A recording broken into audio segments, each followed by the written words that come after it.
Prepare yourself, guys. This is Tell yourself. It's very weird. T3 Media. Through the media.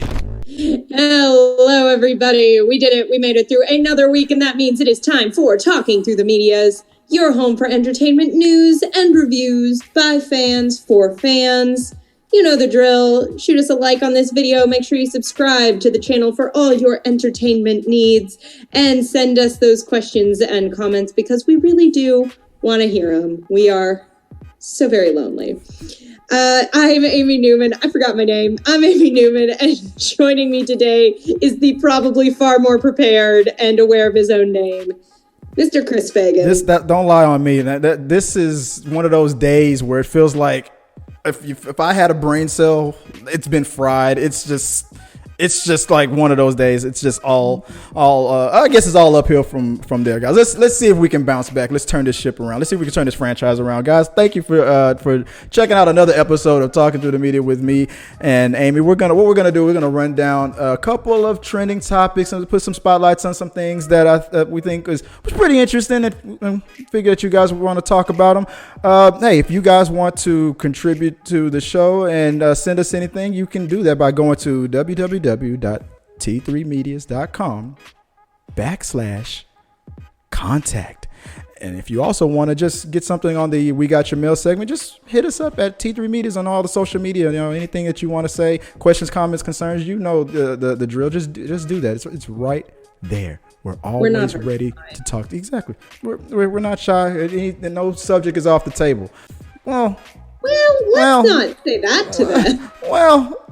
And if you want to check out the podcast, guys, remember that's at SoundCloud or on iTunes. Just check it out. It's at T3 Medias. And okay. So with that all out the way, Amy, what is the first topic we're going to talk about today?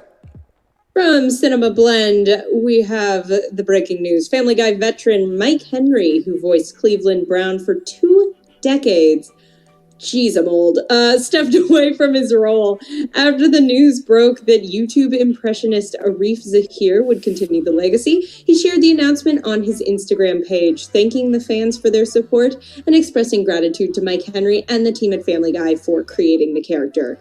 It's been so hard to keep this a secret, but here it is. The cat's out of the bag. Thank you to all of you who supported me over the past 7 years. I could have never imagined such an achievement. Thank you, Mike Henry, for the amazing character you've created, and everyone at Family Guy Fox for giving me this incredible opportunity. I promise not to let you down, said Zahir. Mike Henry, who also serves as a producer and writer on Family Guy, later responded to the post, "Looking forward to working with you, Arif. Let's talk cleave to cleave sometime soon." That's nice. I did myself a favor, and I read that article, and I said, that's nice. And then you know what I did? I didn't read the comments, and it was so... Were you not supposed to read those comments? I was so much happier for not. Well, let me tell you what you missed. Well, I only read like a few. I mean, you get the typical stuff, guys.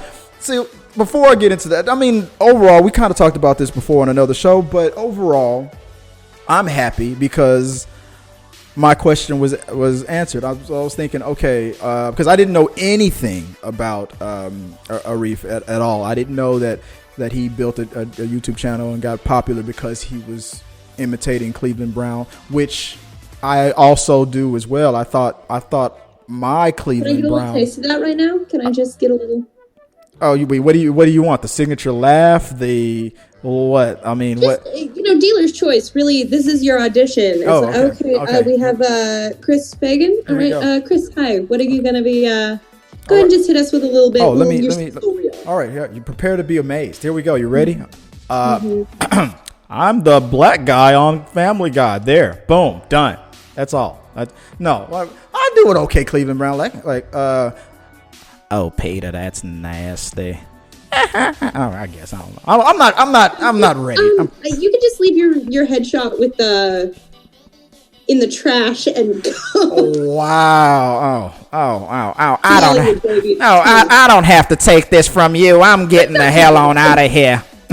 It's not awful. No, he's really good though. Yeah, I'd never heard of him. He does a solid. I thought it was great. I was wondering if they were gonna.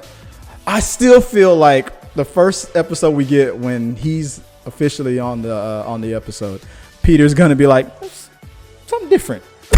Yeah. You do something different. If they gotta dig at it a tad. That's just like I'm predicting that the joke will be something like Peter is gonna say something like, I don't know why, but I feel like I'm more afraid of you right now. Like something about the fact that he's more black or something like that. That's probably going to be the joke moving forward. I don't know why, but something tells me that I should be more afraid of you right now. Oh, that's a terrible Peter. God. Seth MacFarlane, when did you get here?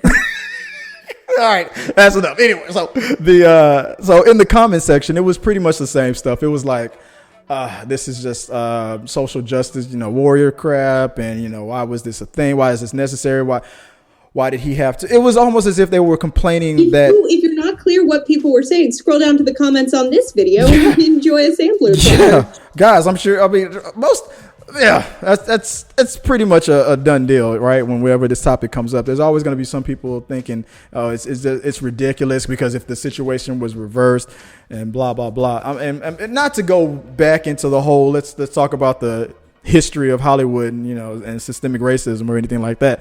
But the fact is, it's not like this guy auditioned because he was like kicked the door down. Hey, Seth. I'm tired of Cleveland being disrespected by that white dude. I demand to take his job now. Like the dude gave up the role himself. And because of what they was, he and other people felt like, okay, so this needs to change. This has been a problem in the past and we don't want to contribute to this problem anymore. And it's not like this. It's not like Henry's going to have like no job. He's a producer. He voices a ton of other characters. Now another person has an opportunity. Considering because I was like, oh, that's gotta suck. Like you've been voicing that, but honestly, considering that he is a writer and a producer on the show, I would not be surprised if they wrote like a bigger secondary character to start showcasing his voice acting. If they like bumped someone up or wrote in a new, that doesn't seem out of the realm of what they could do. Clearly they like working with him and, want to keep him involved in the show as closely as possible. Right. But at the end of the day, it's like everyone around this situation who's actually in this situation is being so like classy and sweet and cool about it. Like, and doing the right thing and doing it with a smile. Like, take a lesson from how to handle this. Just be nice. I swear, I feel like in this situation with if they would have made a new episode and never would have made the announcement at all, no one would have noticed. That's what I was wondering about. Was it going to be a different voice? And when I looked him up and I was like, oh, he's doing the exact same voice. You close your eyes, you can't tell which. And I'm pretty sure as a joke, they'll sneak in like Henry will probably say one thing just to prove that no one can tell which is which. They probably shouldn't do that because then it's like, why are you taking away his opportunity? His opportunities. Then it'll come in from the left. It's like, oh, whoa! You give him the job and you take 1% of his lines away. What the hell? But now, real quick, not the point, but oh my god, I feel so old. I was like, Family Guy's still on. Family Guy's been on for 20 years. 20 years. What is happening? Only the Simpsons. It's like ever since the Simpsons became like a 50-year-old show. It's like now cartoons. This is not 50 years old. Don't say that. It's like damn near. It's damn near. It's like season 30 something, almost 35. I have been watching a lot of old Simpsons, and it's bizarre that like going back and watching the episodes I remember watching as a kid feel like a period piece now. I was surprised that Family Guy was right up there with him, and hell, Bob's Burgers. It's been 10 years pretty much, and I'm like, whoa. It's like time is flying. I guess I don't know if it's because there's so much more content out there, you just don't notice it. But shows like that used to, back in the day, they'll get like maybe 6 seasons and come and go. Now it's like we don't want to anger Seth MacFarlane or all these other guys that's making these great cartoons. It's like they're getting like 10 seasons, hitting 20. The South Park is up there as well. I mean, these shows might not. I mean, they're gonna eventually end, but I mean, it's gonna be a while. I thought the Simpsons were gonna round it up to 20 and call it. Then I thought they were gonna round it to 30 and call it. I'm thinking now they're gonna probably go for an even 50 seasons and then call it. Because that's just I don't know. That's the way I feel about it. But other than that, guys, I think this was a good thing. Let us know what you guys think And we'll talk about it on We Got Your Mail. So like I said, put it in the box below.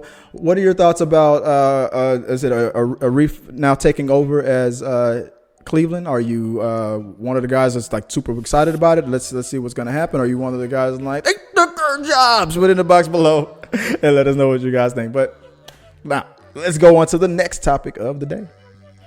The first presidential debate of the season is trending from yesterday as President Trump faced Joe Biden for the first time. Moderated by Chris Wallace on Fox News, the topics were focused around topics like the Supreme Court, the coronavirus pandemic, the deflated economy, the protests and violence, election integrity, and the candidates' records. Just before the debates began, the New York Times obtained Donald Trump's tax information extending over more than 2 decades, revealing struggling properties, vast write-offs, an audit battle, and hundreds of millions in debt coming due. Trump paid $750 in federal income taxes the year he won the presidency. In his first year in the White House, he paid another whopping $750. He had paid no income taxes at all in 10 of the previous 15 years, largely because he reported losing much more money than he made. So, how'd that wacky debate go? Not great. Just for anybody who lost all of us. All of us. It was, that was weird, man. It was like the weirdest debate. That wasn't even a debate. It was just one guy only talking to his base, then doing whatever he could to lose some more of those people.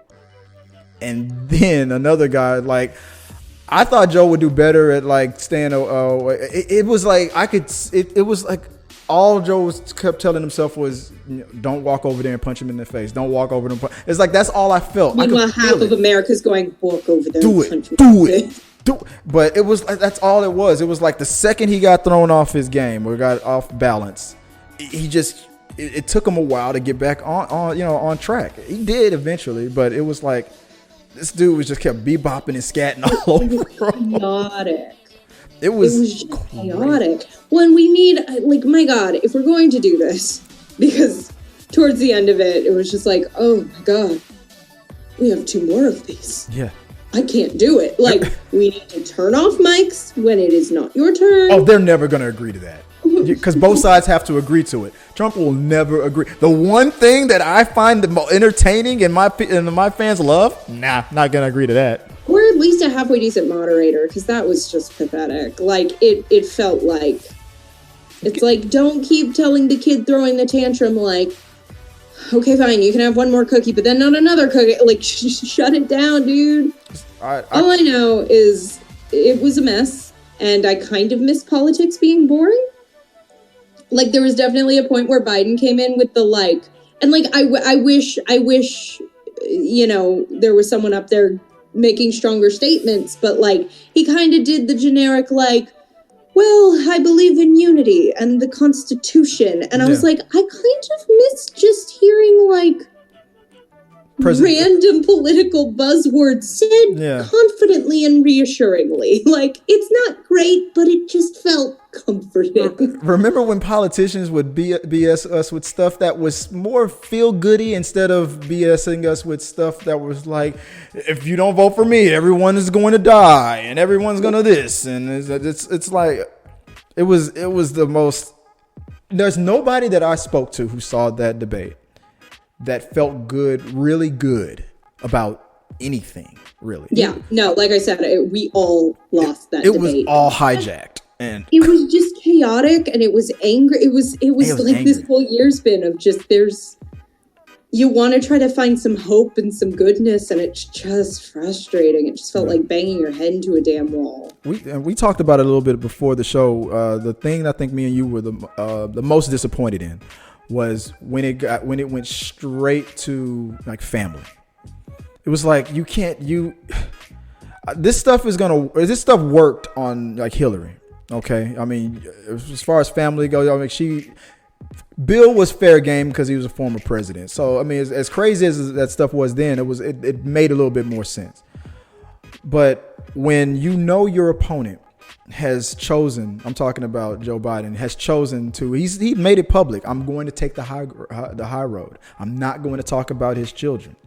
And Trump was like, I am. It was like, you don't get how it's entertaining to your base, but it's going to look so bad when you once again attack a person that was in the military, a person who is dead.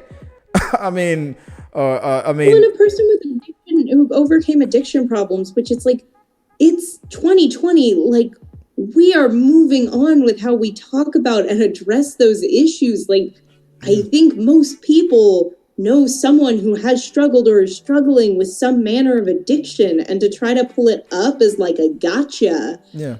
It's just cruel and unnecessary and mean for mean's sake. And I think that's what I really like. It's mean-spirited debate. Never been good. Not that people weren't doing shady stuff. Not that, there's not need for policy change and system change. I'm not arguing of like, let's just get back to normal. But a little bit of a return to just decency. Yeah. At least, I think was what I think hurt most people. This just doesn't feel, it doesn't feel respectful. It doesn't feel decent. It doesn't feel, there's not that thing I feel like we've always tried to maintain in our politics of like, we don't see eye to eye, but at the same time, like, I think we're both people who care about our families. I think we want the best for this country. We just don't agree on how that looks. And like, we are just getting further and further and further away from being able to have those conversations. And like, I think Biden even called it out at one point of just like, this is so unpresidential. Yeah. And I think that's what everybody's frustrated with, of going through hell as a country right now between, everything kind of being as tense and scary as it is. And just not feeling like we have someone presidential and comforting of like, even if I don't always agree with the guy, I've usually been able to look at the president and been like, oh, okay, there's some semblance of an adult in the room. Yeah. And we don't feel that way anymore. My last bit of advice would be, when you're in a situation where you're already coming in, you know you're losing. That's what it was. You know you're losing. And out of all the things that would have been a no-brainer just to stay away from, because when you know you're losing and you're going to the low blows on attacking one family member who struggled with an addiction, another family member who's dead, and you have your own family who some are working in the White House, who can legitimately be attacked and brought up because they're in there. And your only attack really is if you vote for the other guy, they're gonna this. That's all you heard from him. Joe Biden's gonna this, gonna that, gonna. But you are currently, if this issue is so bad, you've been the president for almost 4 years. Why haven't you fixed it? Oh, it would have been worse. But if it would have been worse if he was a president. Like, no, you wasn't even running against Joe Biden in 2016. So what are you talking about? That was the weird thing. If Joe becomes president, it's going to get worse. If we would have lost a million people due to COVID. But you said that we weren't even going to lose the 15 that we first had. It was at 15. It's going to go to 0. And then when it got to the healthcare thing, that was to me the worst thing. Once again, he was going to say, I got a plan, and you'll see it soon. I got my. You want to see my tax returns? I'll show it to you tomorrow. Trust me. I'll show any day now. It's going to happen. You've been saying that for 4 years.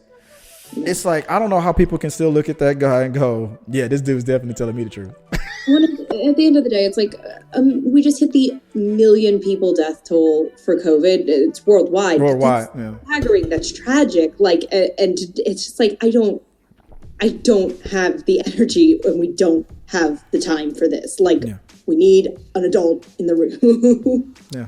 Hey, look. By the way, guys, science is it's. To say science doesn't get it, look up the definition of the word science.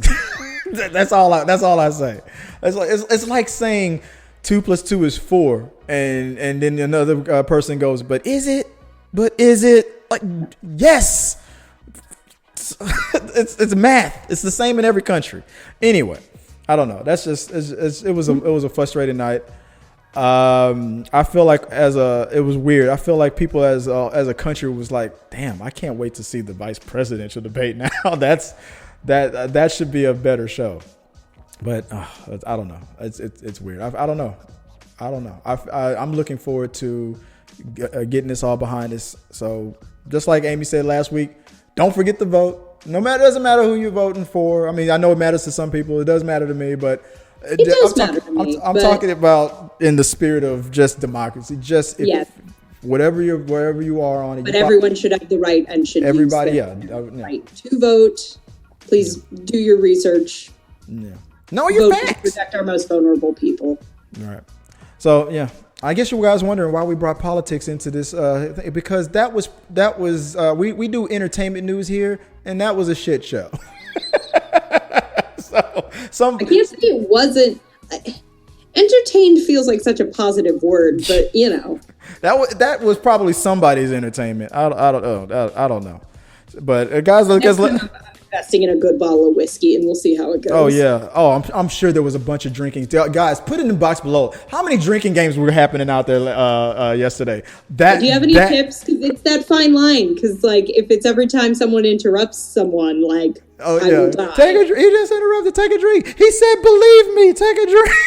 I need to find the middle ground. Yeah. So give us some suggestions and some tips on that, on how to handle the debates moving forward. And I guess we'll talk about that on the next We Got Your Mail. So without further ado, what is the next topic out there today? Well, during the pandemic, let me start that over because we're still in it, buddy.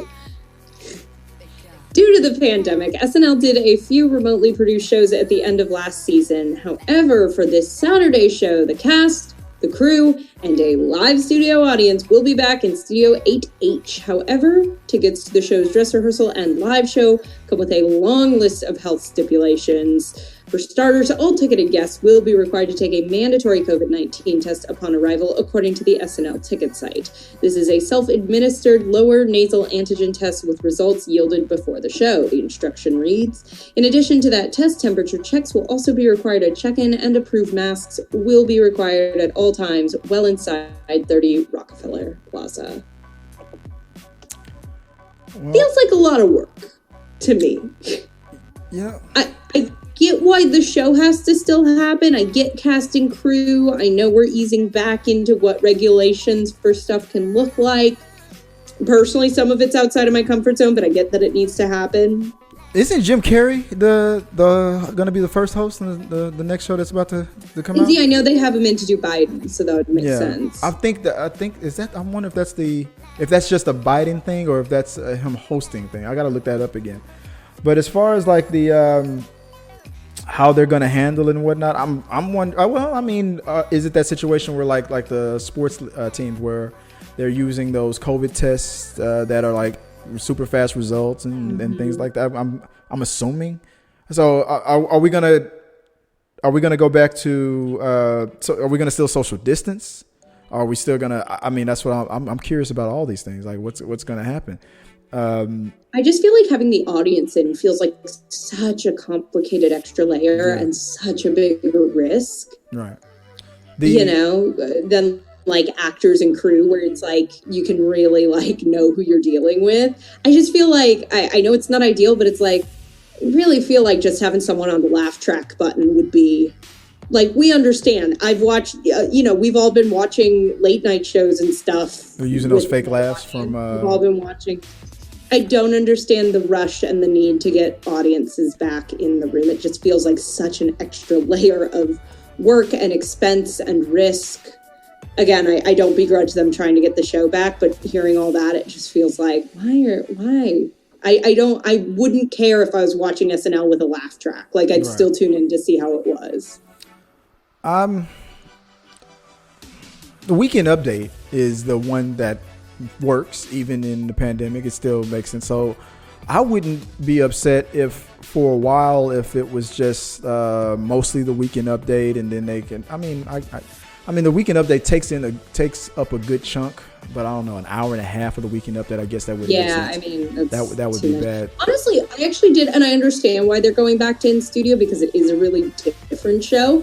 I gave them a lot of I give them a lot of credit for the work they did at the end of last season, just sort of transitioning and doing everything from, like, the editors did an amazing job of making that work. And in a weird way, I do think some of the talent really got to shine. Like, you definitely could see who was good and who wasn't. Right. Because the people who were just funny, like, still totally shined. And there were definitely some people where it's like, oh, without like being on set with the audience, with the wigs, with everyone else around you, this is like falling a little flatter. So I didn't hate it.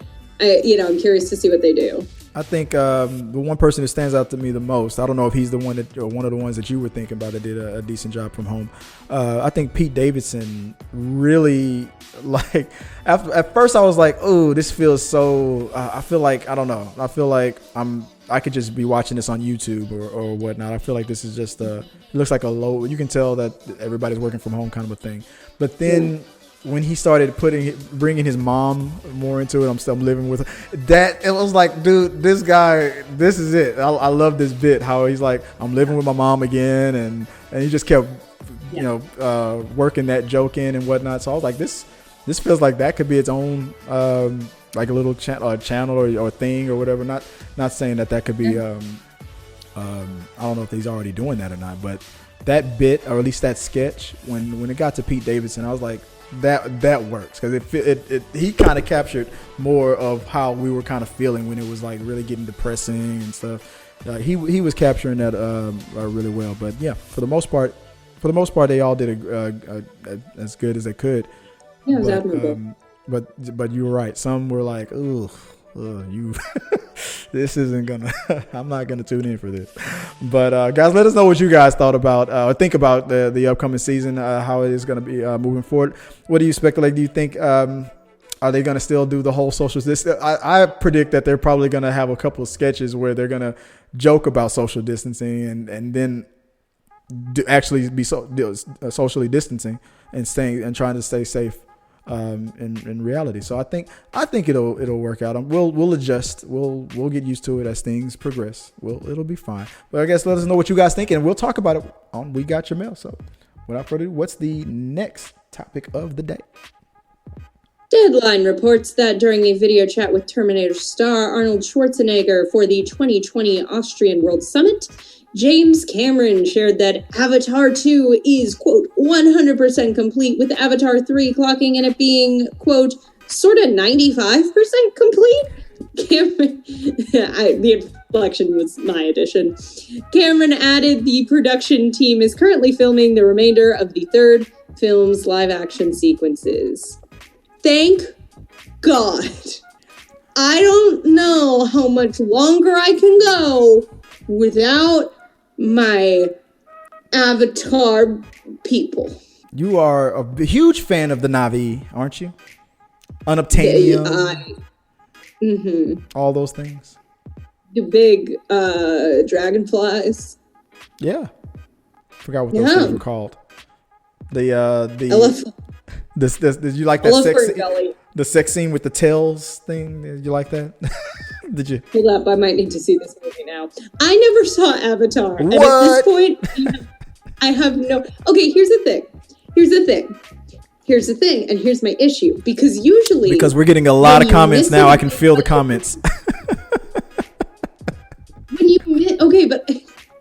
you miss a big budget movie, when you miss something that, like, blew up and did the kind of box office number something like Avatar did, generally... there is, even if it's not a bunch of people going, oh my God, this is my favorite movie of all time, something like Titanic. Right. I didn't see Titanic when it came out because I was little and I thought it would scare me. I was like, no, that sounds sad. And, between then and when I was in kindergarten when it came out and college when I finally saw it, you hear enough about Titanic. You hear enough people quoting, never let go. I'm king of the world, draw me like one of your French girls, look at me on the boat, all those quotes from Titanic. And you want to see it. Yeah. You get that little bit of all right, I feel like I should figure out what's going on. Let me guess, you didn't get that. No one has ever quoted a thing from Avatar literally ever. That was the problem with Avatar. Like that. No one has ever been like, oh my God, it's just like the thing in Avatar. No, like they're blue people. That's literally all anybody remembers from Avatar. The Na'vi. That the year that that year after. Here's the example that I hear a lot. That Halloween after Avatar first came out, everybody was painted up in blue. They loved it. Oh my God, this is, that cosplay got really smurfy out there, right?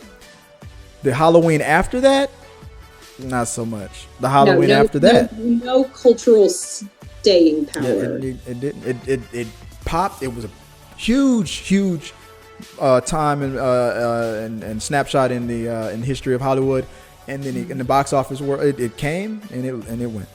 And now I will say this. Oh, sorry. Go ahead. Oh no, go ahead.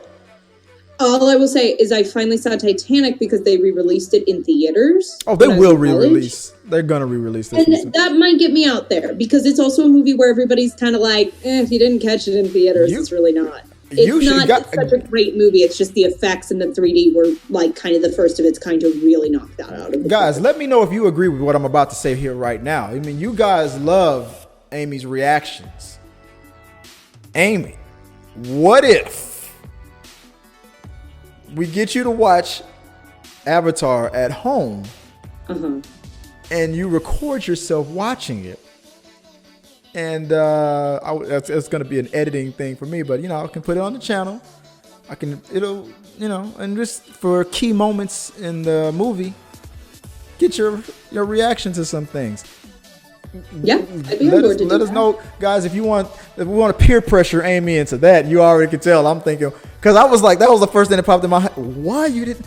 I'm not saying that I'm one of those guys like you gotta see it. I'm like, no, it's. I would have been like, you got to see it if we were talking about Avatar 4 or something like that. If he would have stayed consistent and released a sequel when it made sense. But James Cameron, being the perfectionist that he is and the mega powerful guy that he is, he's not going to be told what to do by anybody out there at Fox or anybody, whoever owns it. Disney's not. Yeah, there's like, whatever you say, Mr. Cameron. When you go over budget in a movie like Titanic, and it becomes the highest grossing movie of all time. And then your next project, it was pretty much a retelling of Dances with Wolves in space. And then that becomes the highest grossing. After that, producers are going to be like, whatever. It's going to take you how many years for part 2? Whatever you need. How many billions do you need, sir? They're going to do whatever you. But that was part of the problem. I'm going to be very curious to see how this movie does, though, because I've never talked to somebody who was like, no one has ever told me Avatar's their favorite movie. No one has ever been like, oh my God, I can't wait for the sequel. I think the most like post-Avatar hype I've ever heard was when they opened the ride at Disney World. Right. And everybody was like, this ride's phenomenal because it's effects, it's world building. Yeah. It's Disney World. I do stand by my deal I'd like to make with James Cameron. Like, I know we're getting like 45 Avatar movies now, which is great. Thank you for doing this. But can I trade one of them for Titanic too? Because I kind of want to see how that goes. Yeah. What happened? Like Leo pops back out of the water, sees the everybody the new boats taking everybody away. What the hell? Like his zombie comes back for revenge. He pops up like, funny joke, huh? Everybody comes back, but it's like I don't know that there. It's great. You hit the nail on the head. I mean, how many to this day? I don't know how many years it's been since the Batman: The Dark Knight with Heath Ledger, but how many people are still dressing up like Heath Ledger's Joker? I mean, even if you don't, even if you hadn't seen it, it's like I can quote you things from that movie. I know pieces of that movie. Yeah, why so serious and stuff like that? I mean, you're right. You're right. But guys, I mean, before we move to the next topic, I know we're gonna wrap it up. But one thing that I said I thought was kind of harsh. I remember when me and Sean were talking about this because he loves James Cameron. He's a James Cameron apologist, right? So he can't wait for the sequel. What? A Cameronite? Yes, he very much so. He got a tattoo, Cameron life tatted on his chest, and he goes. Did you get a tattoo that just says JC forever? Yeah, right. That A lot of mixed responses. What would James Cameron do? WWJCD, and people are like, what would James Cameron do? Like he would delay that movie for another 3 years. But I told him, I looked at him, and I didn't even know I was gonna say it, but it popped in my head. I looked at Sean and I was like, dude, more hardcore Avatar fans have died than are being born. That's why, because we were arguing about if Avatar 2 was going to do this, beat what Avatar 1 did and become the highest grossing film of all time. It's not mathematically possible. Maybe if 2020, in like 2 or 3 years after the first movie came out, maybe then you ride in the wave. But 12 years, 13 years, not mathematically possible. Not gonna happen. And everybody keeps saying, don't doubt. I don't doubt James Cameron, but if that happens, I don't know. But put, I guess, comment guys below. What should I do if I lose that bet? Swing this as the first movie to be released right after the vaccine, and we're all just like, yes, anything. I'm like shooting up, going to go see Avatar 2. No, that's not even going to motivate people. I don't know, guys. Am I wrong, guys? Let me know what you guys think. Put in the box below. 2 things. Tell me, do you think Avatar 2 will become the highest grossing movie of all time? Do you think, or won't it? Maybe I'm gonna probably put that in the community and make that a yes or no question. Let's vote on that. Let's talk about it on We Got Your Vote. Will Avatar 2 become the highest grossing film of all time? Another thing, do you think Amy should do a reaction to watching Avatar for the first time? Let's put it in the box below. Let us know what you guys think, and we'll talk about it on We Got Your Mail. All right, what's the next topic? From Variety, Batwoman star Javicia Leslie has revealed a first look at Gotham's new hero, Ryan Wilder. The actor teased an image on Friday via Instagram in which she's suited up in her cape and cowl. "Look out, Gotham, I'm suited up and ready to go," she wrote. But just wait until Ryan Wilder puts her own spin on the Batsuit. Leslie will portray a new character on the CW series, described as a likable, goofy, and untamed character. She is nothing like her predecessor, Kate Kane, previously portrayed by Ruby Rose, who shocked fans when she announced her departure from the show in May. I like likable and goofy. I do not like the wig they put her in. I mean, that's the wig. I mean, that's what Ruby Rose wears. It's not a good wig. It looks like a Party City wig. Like, it bothered me. It looks better in the cartoon and in the comic book. It looks better, but when you see it live action, it took some getting used to. And I watched season 1 of Batwoman, and when Ruby Rose, her character is Bruce Wayne's cousin, by the way, when she came around looking for Bruce, who's been missing as well. Coincidence? Why Batman is missing? Bruce Wayne hasn't been seen in a while. Nobody's curious about that. Let's just keep moving past. But she puts the outfit on, and she didn't put the wig on. It was just the regular, like a Bruce Wayne that feels like you look like you kind of toned down or trimmed down a little bit there, Batman. What's going on?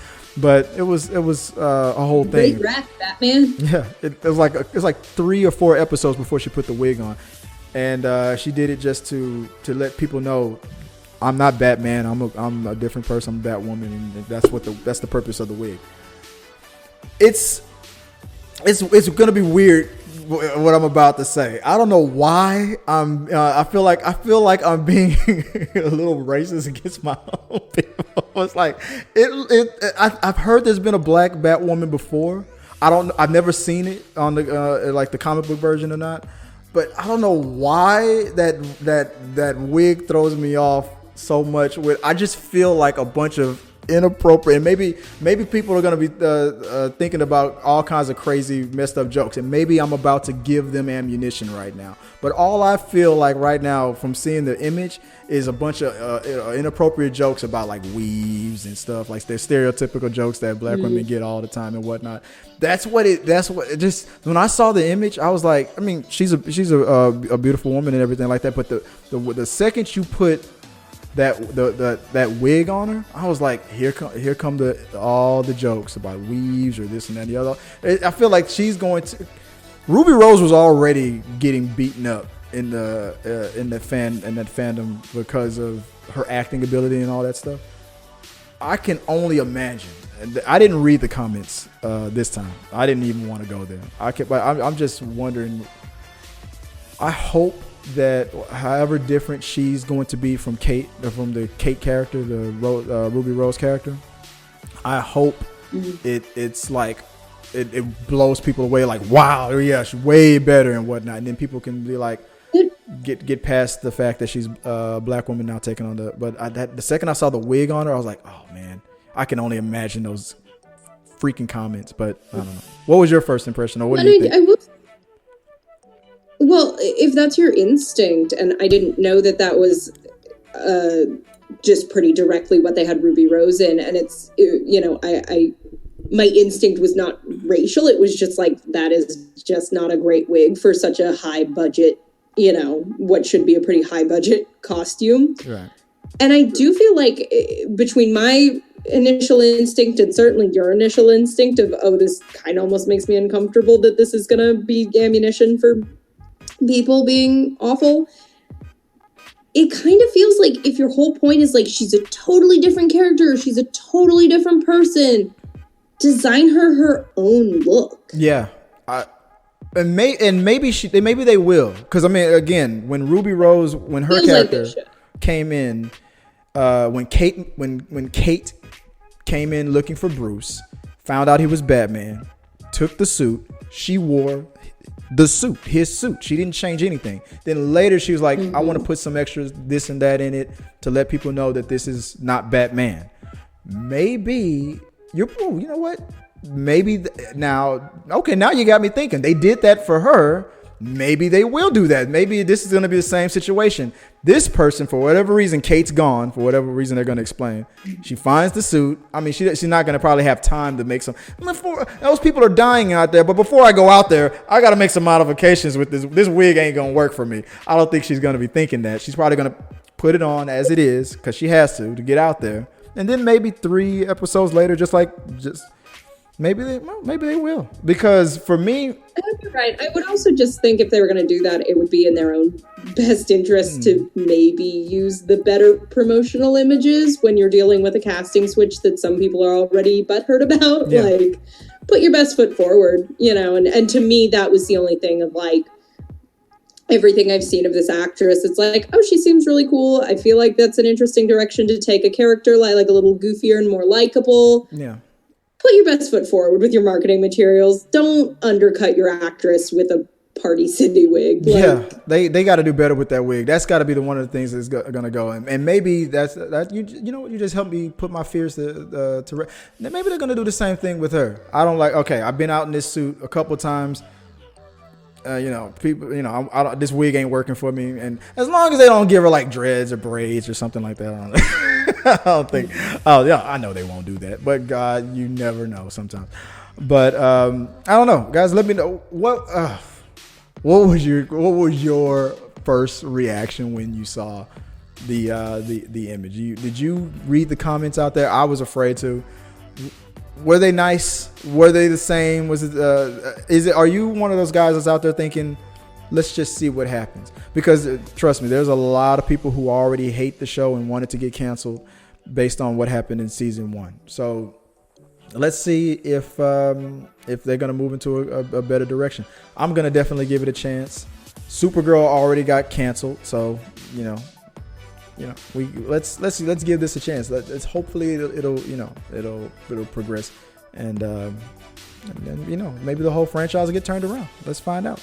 Put in the box below, and and we'll talk about it on We Got Your Mail. Okay. Speaking of We Got Your Mail, we always save one for the end of the show, and I think we got one. Let's switch gears. If you guys, like I said, if you want to send us a comment, you can always send that to us at T3 Medias on social media, or here on the comments here on the channel. And we'll talk about it on the weekend We Got Your Mail. But like I said, we always save one for the show. So do we have anything out there already? What do we got? We have our very special We Got Your Mail from James Cairns. Saying, I believe this was in response to a stand-up reaction, saying, men aren't scared of dying alone. We are scared of living miserably. Oh, yeah. James is commenting. I was, that was one of the Bill Burr reaction comments. Good? And the reason, you know what, the reason why I didn't highlight which video, it came from, it was because it's just like I said, the statement alone right there. It's like, that sounds like something out of a friggin' movie. I'm not scared of dying alone. Men aren't scared of dying alone. We're scared. I think you could say that about a lot of people. That's not just men. There's a lot of people who know their worth out there who are like, what do you think the phrase came from? I can do bad on my own. There's and there are a lot of people who are codependent or are used to being in a relationship, who are afraid of being alone. There's people who right out of a breakup a week later is trying to jump back into a relationship. There's all that's not just a truth for men. For me, it's true for me. I'm not afraid of being alone. But do I want love? Do I want to find someone out there? Yeah, I do, and I did, and I'm happy. But and if it didn't work out, I would mourn the relationship for the appropriate time, and then I'd be out there, in the clubs and looking for the next ex Mrs. Fagan. So no, I don't know. If it didn't work out with me and Joy, what would I do? What's the answer that would make her happy? Never get over her. I'm never going to get over her, and I will be a shell of a man, and I would wander in the woods just like aimlessly, just like a guy just looking for his keys constantly. That would be... That would be on the couch tonight. You're welcome, bud. That would be my mountain, my boulder that I would be moving up the hill, and to have it constantly, coming back down. That would be the rest of my life. Baby, I can't live without you. Now let's see what Jamesia doing. I'll be on the set of Batwoman. Hey, what did we talk about last week? A better wig. Like, hey, baby, you want a better wig? No, I wouldn't. What about you? Are you the type of person that's okay with being alone, or? Like? Yeah, well, I'm an incredibly extroverted person. So no, in the sense of like, I want to have people in my life. But before I met Eric, I was very much a person who... I was very much team like, I'm not going to waste time on a bad relationship. I'm not going to wait. Like, I was single for a very long time before I ended up with Eric. And that was just like no, you actually make my life better. This isn't I need somebody. It's I want to be with you thing. So I would say I definitely fell in that category of like, I don't mind being alone. But a lot of that is, I don't think a romantic relationship defines if I'm alone or not. Like I have... if things didn't work out with Eric, I would be crushed, obviously. But like, I do have my family, my friends. Like, I have a really full and lovely social life full of people who I have very deep personal relationships with. Right. So to me, it was always like, I have that. I don't need a romantic partner to just fulfill something. Right. I'll do it if it makes sense, but I was never someone who... There was a joke in there somewhere. I'm not going to go there. There was a joke there. Right. I'm going to let it go. No. Yeah, I'm with him because we work well as partners and teammates and friends, and if that wasn't the case, then yeah, I would rather be alone than be unhappy in a relationship. So basically, James, that comment, it's not just for guys. Because I guess based in context of what the comment, the video that the comment came into, I think it was it gold digging? Bill Burr's a gold digging horse video. I think that's where it came from. Men are scared of living miserably. Define miserable. In most situations, some people create their own misery and whatnot. I can be in a relationship where the other person is totally, a good person and doing everything that I said that I love and want in a relationship. But if I'm one of those guys or if you're one of those people who are constantly looking for something to sabotage and whatnot, you can create your that misery. I mean, it does.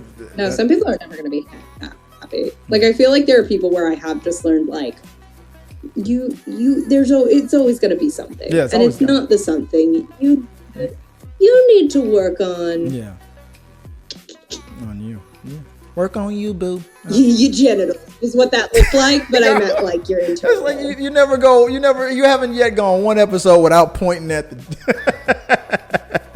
the southern regions.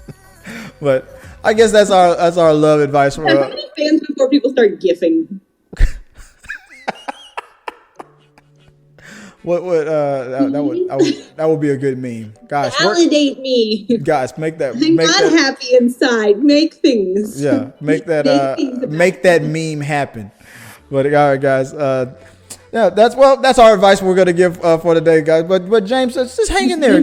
Oh God. This became an advice show. James, hang in there. You're doing great. You work on you, boo. Well, guys. That's the show, guys. Let us know what you guys think. I say, hit the like button. Let us know what you guys think. Always send us those comments, those questions, anything that you suggest for the channel. We appreciate you guys as we head towards the 5K mark, and we're hopefully going to be going live. I mean, we're thinking maybe next show. I said if this channel is at 4,999 subscribers before we start recording tomorrow, we're not going live. We're not. So it's up to you guys. Set a goal. I gotta hit that mark. We gotta have. We'll be making our burner accounts. Right, exactly. So maybe by episode 152, maybe we'll be streaming this live. Guys, if you only knew how I totally cleaned it up, but there was so many things that went wrong that you guys have not seen. But so I'm kind of glad this wasn't the episode because I would have been totally embarrassed. So. Thanks, guys. I apologize for my language, Chris. You could just. Oh yeah, so many. I can't monetize this video. What you said about my mom was just true but hurtful. No, I know. I'm speaking from experience, Chris. Right. But guys, again, you can always hit us up at T3 Medias on Facebook, on Twitter, and Instagram, all the social medias. Or like I said, once again, you can send us a topic that you want us to talk about. Send it at t3medias.com/contact. And enjoy the. I'm glad you enjoyed the show, guys. Once again, Amy Newman, if you don't mind telling them for the umpteenth time where they can find you online, if fine. The people need it. I'm on Instagram at amy.n.newman and on Twitter at amy_n_Newman. On Twitter and Instagram, right? Yeah, I said that. Am I going deaf? I'm taking a social media break because it makes me feel dead inside. Two thumbs down. And for me, if you can find me at Twitter and on Instagram, Chris Fagan 1980 on that's where you can find me on that. And if you just in case if you were wondering, Talking Through the Medias was filmed in front of a live studio audience of fanboys who are going to be so mad that Endgame still will be the #1 movie of all time because Avatar is not necessary. Suck it. Wait, I gotta get you all for that. There you go. 2 words for you. Till next time, guys. Peace. If you like what you saw, make sure to subscribe to the channel and please drop a like on this video. It really does help us. Also, don't forget you can turn on notifications so you don't miss a single review, react, why is that trending, or we got your mail.